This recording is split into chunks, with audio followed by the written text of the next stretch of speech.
How's it going, everybody? God bless. I'm going to try to make this video as fast as possible. This is going to be how to do a do-it-yourself trigger job on the Prodigy. I'm going to tell you now, if I make mistakes in my speech and stuff, I'm not going to go back and redo this video. It's going to be too long and kind of a pain, so bear with me, guys. First, I want to talk about, the trigger job. It can be pretty dangerous, so if you're not good at this kind of stuff, just pay somebody to do it. But if you follow some simple guidelines, you'll be all right. At least test it out yourself, and if it doesn't work out, if it's not working right, put it back to the way it was. You can buy these parts really cheap, or you can buy expensive parts. I just put in the EGW ignition kit. I think it was like 138 bucks. I wanted to give it a try. I was actually... Well, first let me start off with this. So, the Prodigy comes with some MIM parts, and a lot of people talk a lot of crap on them. I'm going to tell you right now that the parts in your gun, they are not necessarily reflected, they don't necessarily reflect your trigger pull. And to demonstrate that, I want to show you that this gun here is a really good quality 1911. It had high-end parts in it, tooled steel, sear, disconnector. It had a pretty good trigger job from the Ruger custom shop. This trigger pulled at 3 pounds. When I got the Prodigy, I think it was pulling at like 5 or 6 pounds. It was quite heavy. But I took all of the Prodigy parts and I put them into this Koenig. And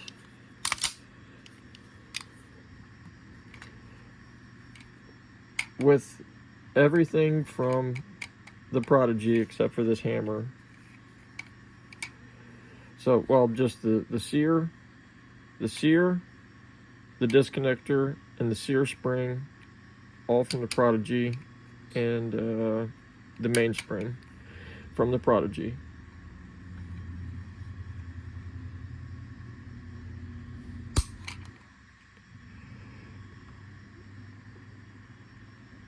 So that demonstrates that the parts don't reflect your trigger weight, because no matter what parts you put into this gun, it pulls at 3 pounds. That's kind of amazing, actually. But if you do a lot of research, you'll find that the way the gun is built, the frame, where the holes are drilled, is like the most important thing. That's square one, where to start. And this gun was built to perfection. So I'm gonna set that aside for now. Now let's look at the Prodigy, how it is right now. Empty. Okay. I'll show you what it's pulling at. That grip safety is disconnected.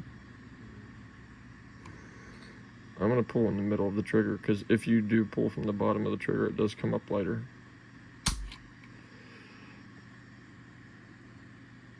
$2.5 pounds, pulling in the middle. I guess I could do it again. Well, we'll cock it like that. Some people say that even contributes. I've never seen a difference. Right in the middle.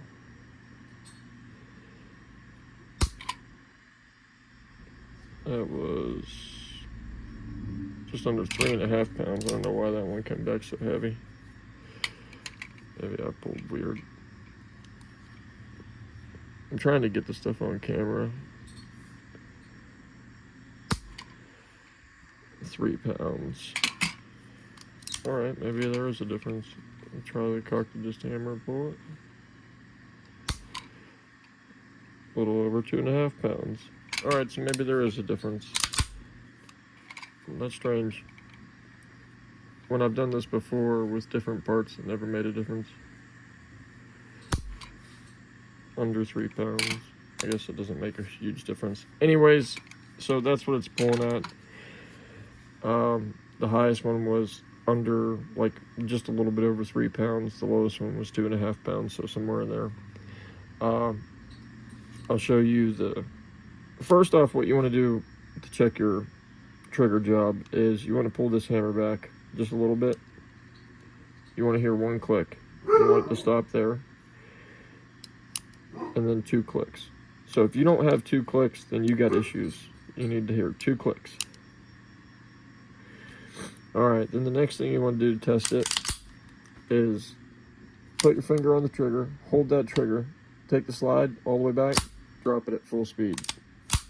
Do that a few times. I say it's not good for the gun, but you need to check for hammer follow. If your trigger, if you don't have enough weight on the sear, the hammer will follow the slide back in. So that's not good. So this is an important test if you're going to do this. If you're going to take weight off of the sear spring, you need to check that. You need to make sure you're hearing 2 clicks, and you need to make sure you're not getting any hammer follow.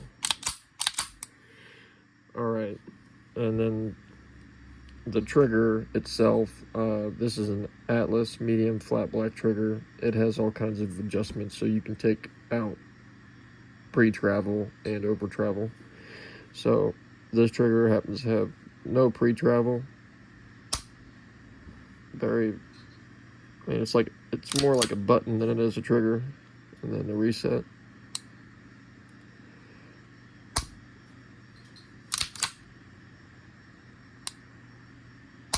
I mean, it's just perfection. So I want to show people how to do it in case they don't, they don't know how. They think it's too hard, so they don't want to give it a shot. Alright, so go ahead and take your gun apart, put your slide over there. I gotta take this light off.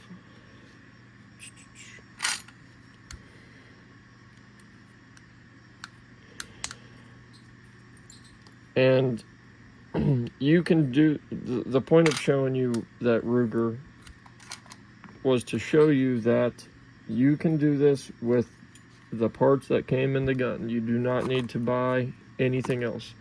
You can use the factory parts, the factory spring. I would suggest to you to get, you don't even have to buy this expensive EGW kit. You can buy these Wilson Combat sears.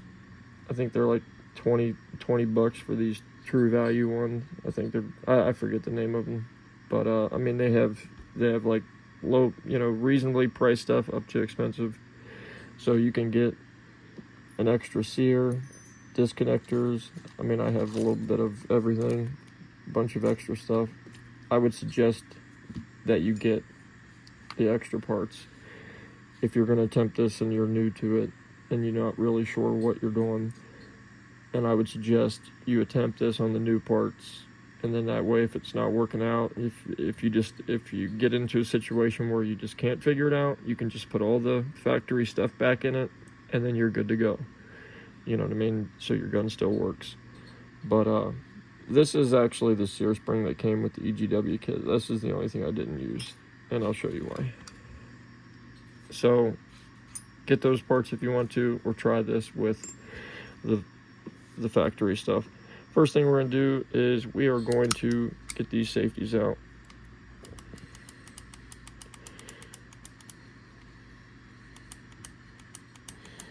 These can be a real pain, especially mine. These are actually this is the factory safety that came with the gun.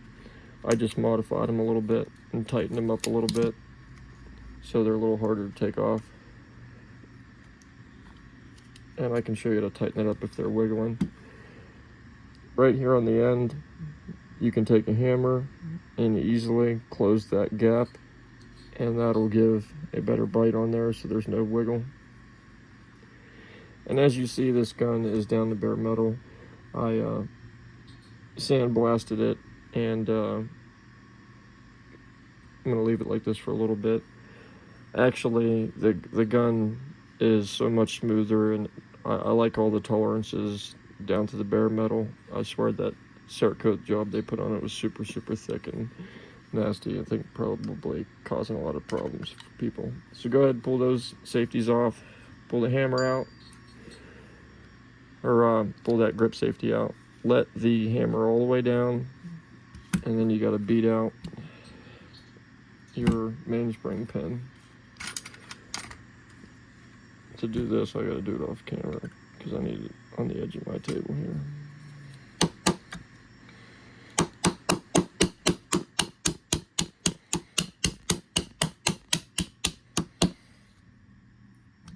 This, I have the aluminum grip, so it's actually a little bit harder.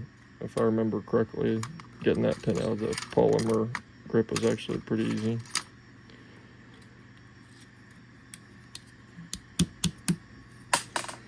And there it goes to the floor. Dropped everything.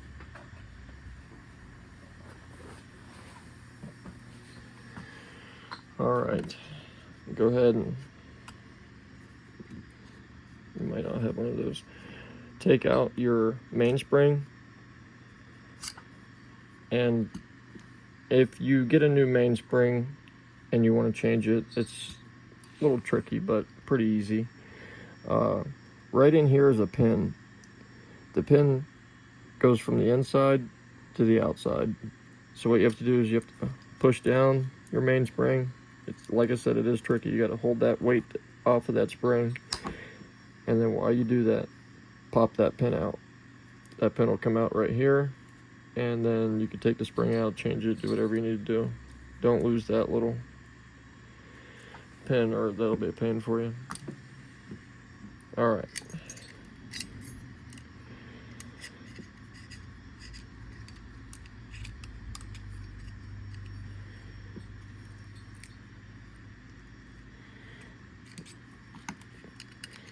Hammer doesn't want to close.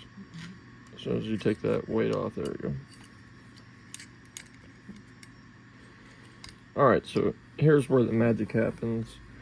If you are trying to change your trigger weight on this gun, because you can't really do much, you can put in the nicest parts in the world, and still you're going to end up with a really heavy trigger pull. This is the sear spring that came with this EGW kit, and I think it was pulling at 6.5 pounds. I mean, just ridiculously heavy.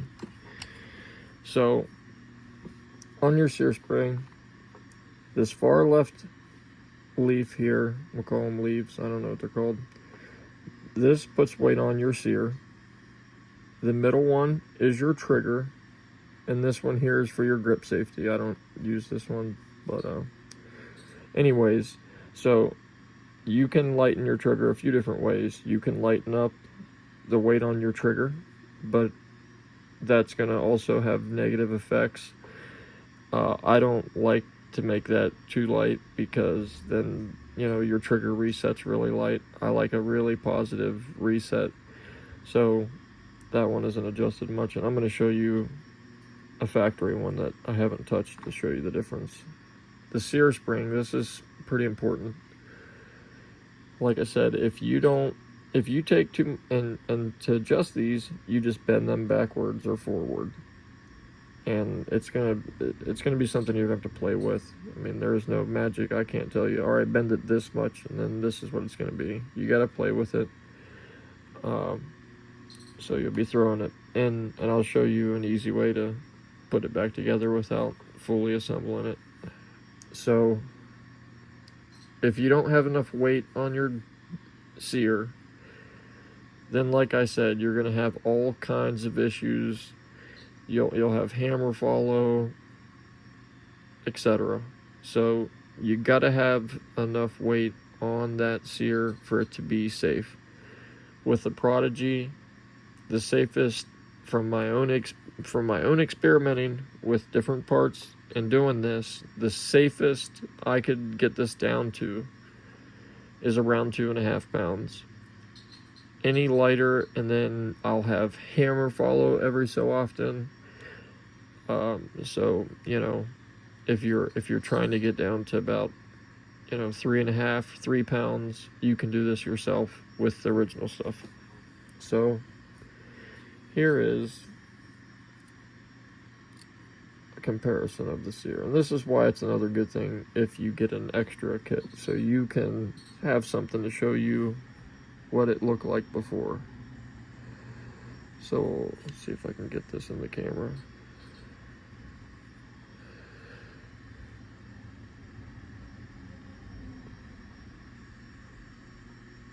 All right. As you see, on the black one, on the one on the right, it pretty much, sorry, that's the grip safety. This is the trigger leaf, and it's about identical with mine. Mine's a little bit bent back, just a tiny bit further, but it's about the same. And you see the sear spring, the sear leaf, there is a huge difference between those two. That's because I've bent this back. So that's how I got from 6.5 pounds down to, you know, we'll say 3 pound average. This thing's actually a pain in the ass to get in here with this aluminum grip.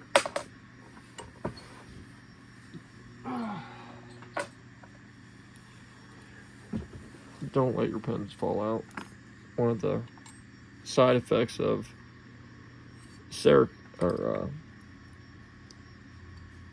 sandblasting this is everything, all the parts have just no friction. I mean, it's just so smooth. So that's why I said, man, as you see, these there is no friction, nothing, no spurs, and still that trigger is that heavy with that factory spring. And I could literally take I could take this spring and put it in that Ruger and it'll still pull at 3 pounds. The geometry of these holes are so important, and just the geometry of how where they drill the holes and stuff. That stuff is pretty important. I don't know too much about it. I can't help you.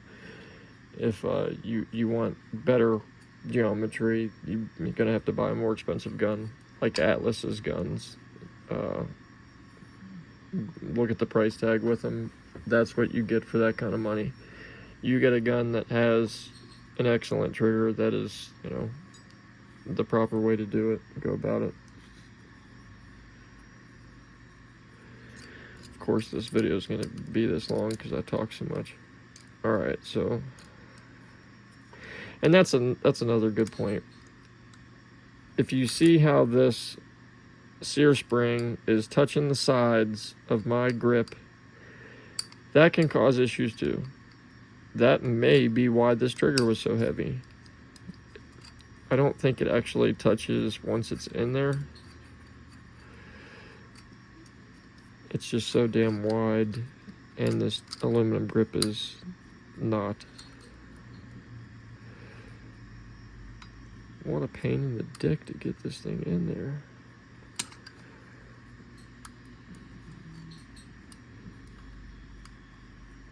Alright, I have another sear spring. I'll try that if this thing's being a pain in the ass. Alright, better show you this. Once I'm done with this, I'll pull the disconnector and the sear out to show you how to put them in. So, your sear spring needs to, and this one's not. Good thing I looked. Oh, this sear is pissing me. Alright, I'm done with this sear.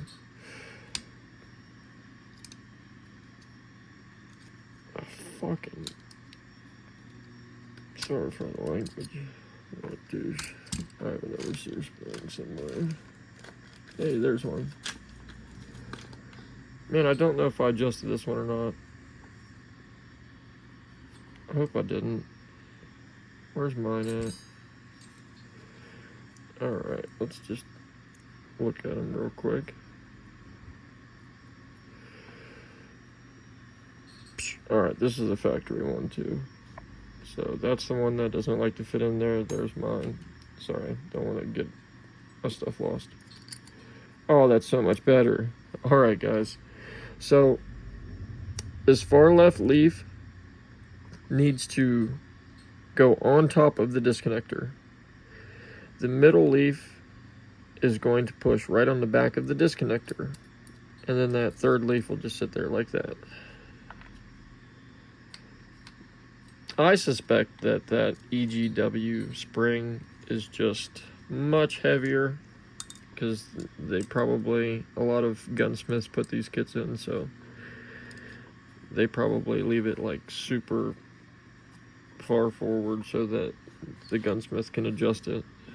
Alright, here's the quick way of assembling the test. Go ahead and put your pin, and if you got a polymer grip, I would suggest you put this pin all the way in, because as soon as you cock it, you're going to put a lot of pressure. It's going to push down on this mainspring housing, and if you got that polymer grip, you know, it might stretch out the polymer. It's just probably better to push it all the way through, but I have the aluminum grip. Alright, so we got the first click, we got the second click, and you'll notice the hammer will go too far if you don't have this in. So let me just hold this in for now just to keep it from doing that. Alright, let's see what it pulls out. Oh shit. Don't do that, by the way, because I don't know what I was thinking. I was just about to drop this hammer right on the back of the frame, and that can mess stuff up. So definitely don't do that. Alright, I don't need this. I can't hold both. I'm going to hold my thumb so I catch this hammer. We're going to see where it breaks.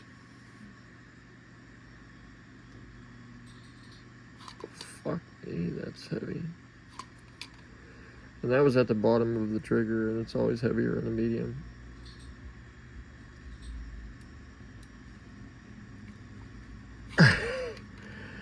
What in the shit? Hold on.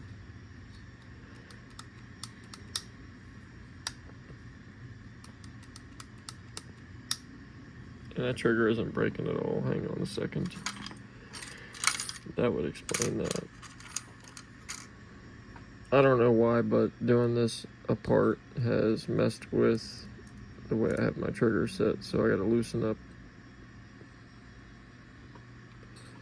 That's the over travel screw.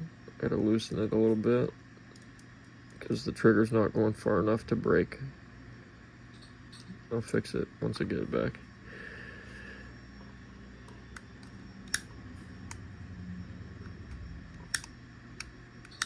Alright, there we go. That's far enough.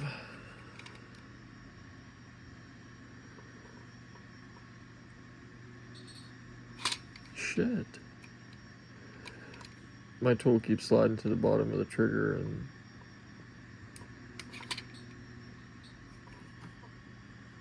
£6. That's ridiculous. For me, anyways, for a 1911, that's ridiculous. That's just so heavy. Anyways, so you see, £6, that's heavy. You know, might be a little lighter if we kept doing some pulls. Alright, so let your hammer down. Don't forget that. If you leave that hammer cocked and you try to pull this out with that polymer grip, that's going to be bad. Bad day.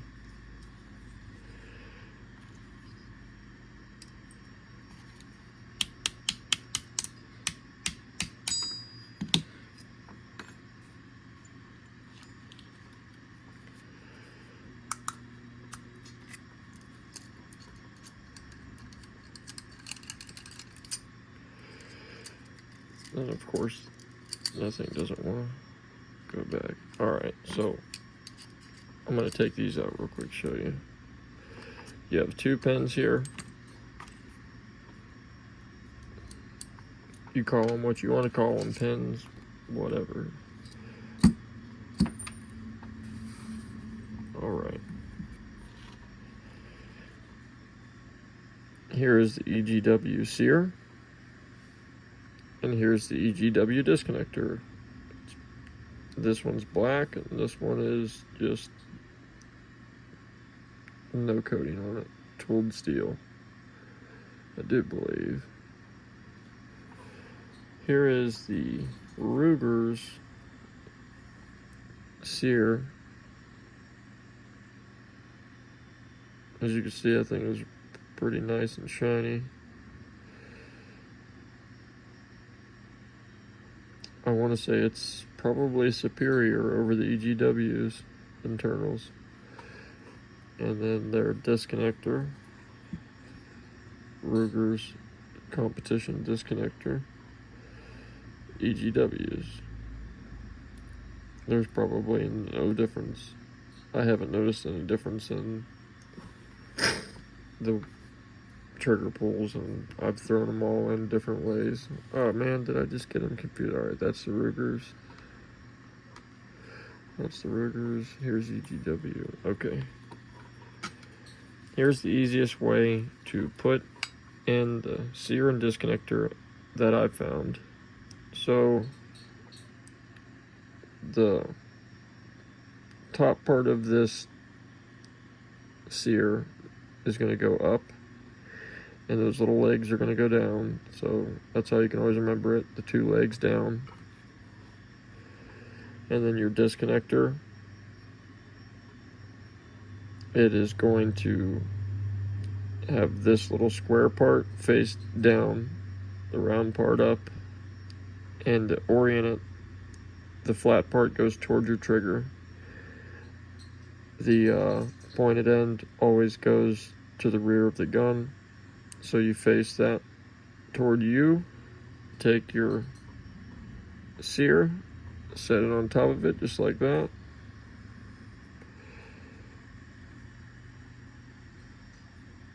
The camera wouldn't get at any better angles, so I know that's kind of probably shitty to see.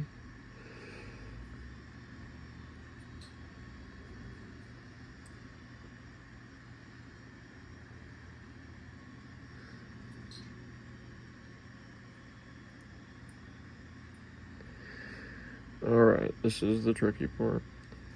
Once you have those two, what I do is I take my index finger and I stick it right through here, and I put it into the back like that to catch this thing. Then you got to set it together right on the back of the trigger bell, and then guide it. Let's see if I can hold it here and show you. What you're going to do is you're going to push that disconnector until you see it sticking up through that hole in the frame. Then you're going to hold it there, grab your pin, start your pin in. You want to keep that disconnector just sticking up a little bit to where you normally see it, and then you got to just move them around till you get lucky.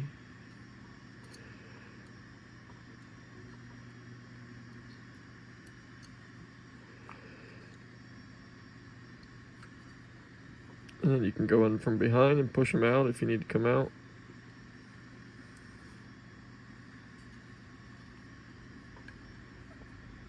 I wish you could see in there. And then gravity will knock them down for me. Sorry, I can't do it like that until I get this pin through.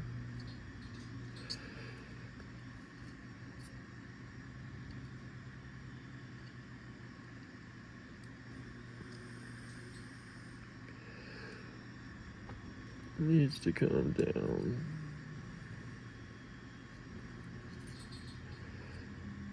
Needs to go in.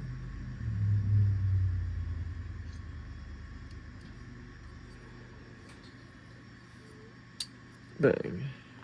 And then there's a cheat code for you. You can, I stick the pin in and I kind of hold them. That holds the sear so it doesn't fall. You can look through this side to see where you're off, and you can even stick something in there and line it up, and then your pin will go right in. And then that's how it'll look once it's in there. And you'll notice this disconnector is actually a lot shorter than the Ruger disconnector and the factory disconnector. Without any spring pressure against it, the disconnector doesn't sit above that frame. So that's different. And even with, wow, even with that thing pressed all the way up, it barely sticks through there. I'm guessing they do that so that it creates zero friction on that slide. I don't know how long that would last though. I feel like that thing would wear down and then you wouldn't make enough contact with the disconnector to reset the trigger. Alright, then you put your hammer in here. Throw in your hammer pin. Line your hole up. Hammer pin in. Take the... I can't think of the name of that for some reason. Take this leg. Mainspring something. Hammer something. Oh, I can't think of it, sorry. I'll spend 20 minutes sitting here trying to think of it. I could Google it. So, anyways, hold that up out of your way. Take your sear spring, put it on in there. They say the rule of thumb is you put your sear spring in there and you just hold it in place, and it should be touching the disconnector. So by those standards, I'm guessing that's why this trigger works, because when I push it in, when I set it in here and I just put my finger right there on the bottom of it, it is making contact with the disconnector. And as I put the mainspring in, it's going to sandwich it against the grip. It's going to apply even more pressure. Now you put that leg down, line it up, get it in that hole, and you'll see there is a little tiny curvature in there, so that goes right into the middle part. This kit actually doesn't come with this little leg. This isn't the factory one. That is a titanium one that I put in. So I know it's going to work, but what I would say is don't put everything back together. Just throw in the pin like we did earlier and verify everything's working. Once, I'll show you. We'll pretend we already did that step. We're going to go on to the next step, which is fully assemble the gun.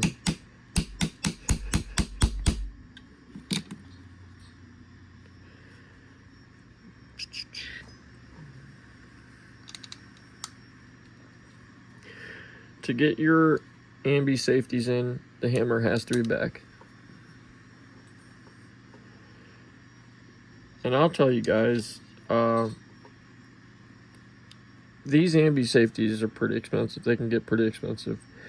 I've bought a lot of cheap parts off of eBay just to test stuff out. You know, I've even made videos on that before. You know, some of it's hit or miss.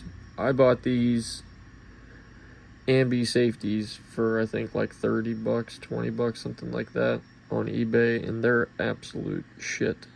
I mean, they're just, I usually keep a drawer with just extra parts. These are probably going in the trash because I'll never have use for these. They are just the biggest piece of junk.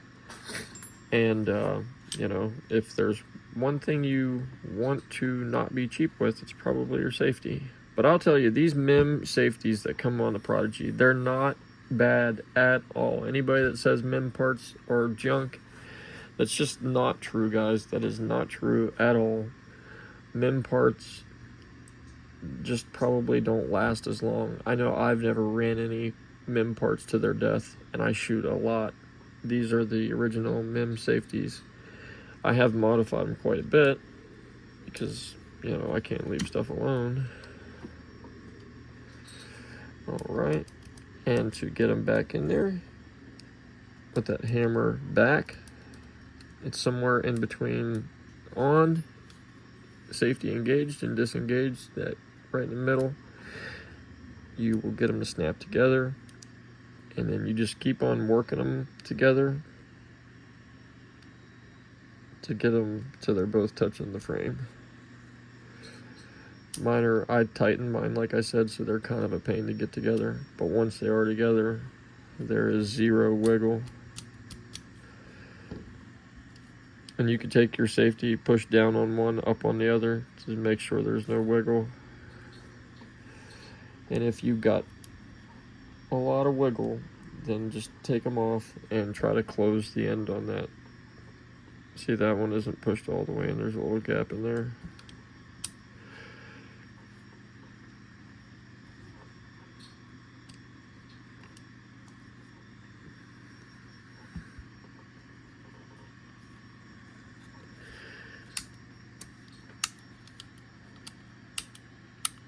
Okay. So I had the Dawson, I got this from Dawson Precision, but it says STI hammer, the square hammer. I really like this hammer. It's really nice to, you can really get a good thumb grip on it. So cocking the gun, lowering the hammer, it's really nice with this hammer. But the dimensions on this have to be off in some way, because when I put this into this Prodigy, the safety didn't engage properly.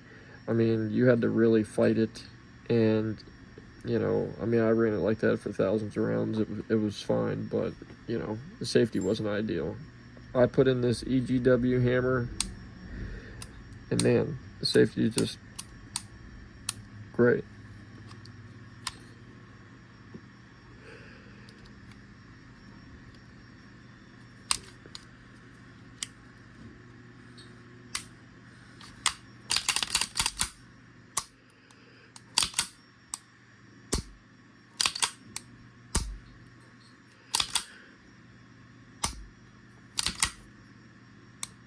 I'm not seeing too much over travel. I know we adjusted that over travel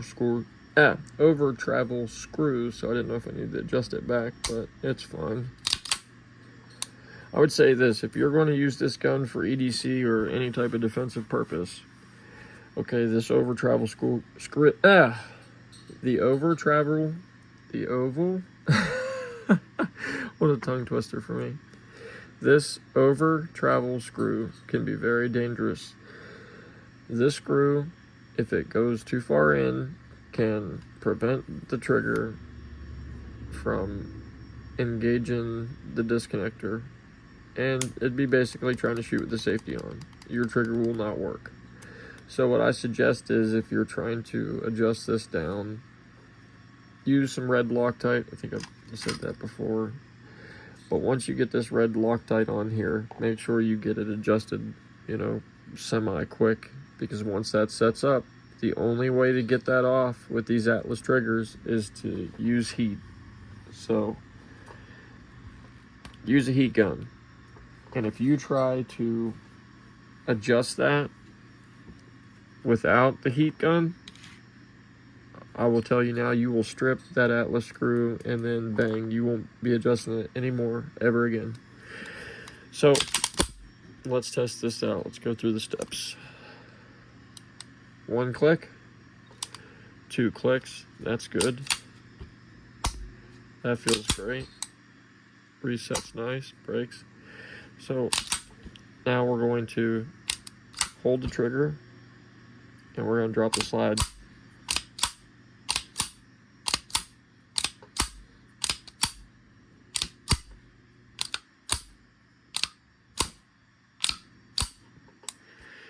And that is good. That is a safe trigger job. No hammer follow. So let's see what it's pulling at.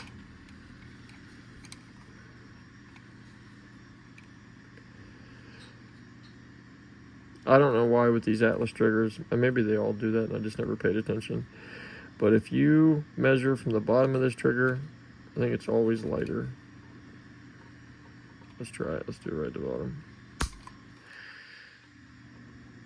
2.5 pounds. So I'm guessing that's what happened when I first did this. This little thing is rubber, so it probably slipped all the way down to the bottom. So it's 2.5 pounds on the bottom of that trigger bow, right in the middle.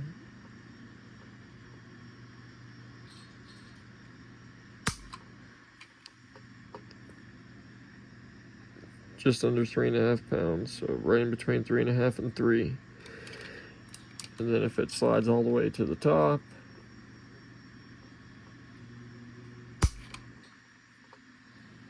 Jeez, that said 5.5. That must have got caught on something. And I'm guessing it's just the way it's moving that bow back that it's creating friction. Alright, that's more reasonable.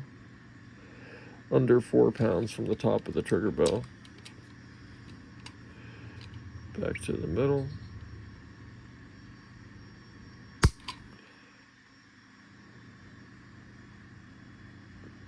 Just under 3 pounds. Back to the bottom. Down to 2.5 pounds. I'm gonna try the top one more time. Because I couldn't believe how heavy that one was. 4.5. I know what's going on. My over travel screw needs backed off a bit. So when it's pushing the trigger at the top, it is making it, because the over travel screw, all it does is it makes contact with the safety. Sorry. Makes contact with the safety. That's what stops the trigger from moving back. So when I push it up here, it's kind of tilting the trigger, I think. Because there is a little bit of play in this trigger, and I wanted it that way so it's not creating any friction. It's not hitting anything that's creating drag. So yeah, let me back that out.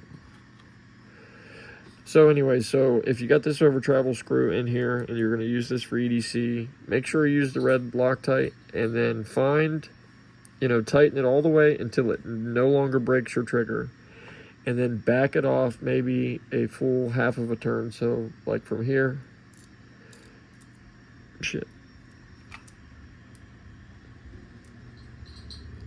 So maybe from like here, let's say you had it here and it doesn't break the trigger, just turn it all the way to the top. That red Loctite's about to set up on me. Let's see how much I lost there.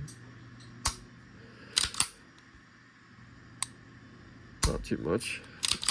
Let's do it from the top. Let's try this.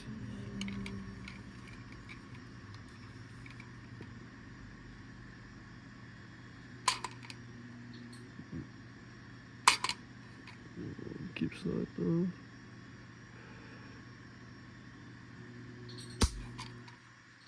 Still, that was still pretty heavy, 4.5 pounds.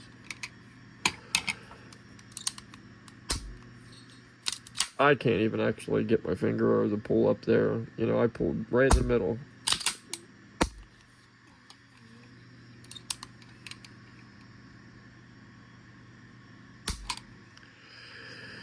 So right in the middle of that time was just under 3.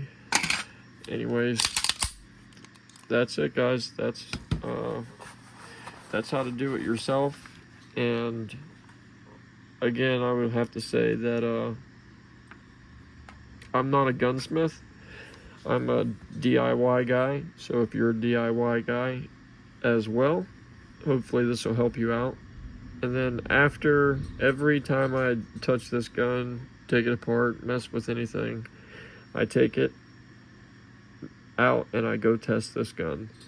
I won't carry this on my person until I go shoot it now, because I've made changes to it. I've entered a variable. So, and I will tell you why. I have made a change to this gun before, and then took it out to the range that same day to go shoot it, and then I get to the range, and then something doesn't work right. Like one time I had hammer fall low, so I would shoot, and then the gun would just go like it was an automatic and just shoot until it didn't, ran out of ammo, or I let off of the trigger. If I held onto the trigger, it would just keep going. And then after I adjusted it again, it turned into a binary trigger. So I'd pull the trigger, I'd shoot, and then when I let go of the trigger, it would shoot again. So you can do this wrong. You can have issues. So definitely do this on a day you can go and shoot it and test it. And, after you shoot it, if it's working perfect, no malfunctions, shoot it some more, before you trust your work, trust your life with your, gunsmithing work. So anyways, guys, God bless you. Thanks for watching. Have a good one.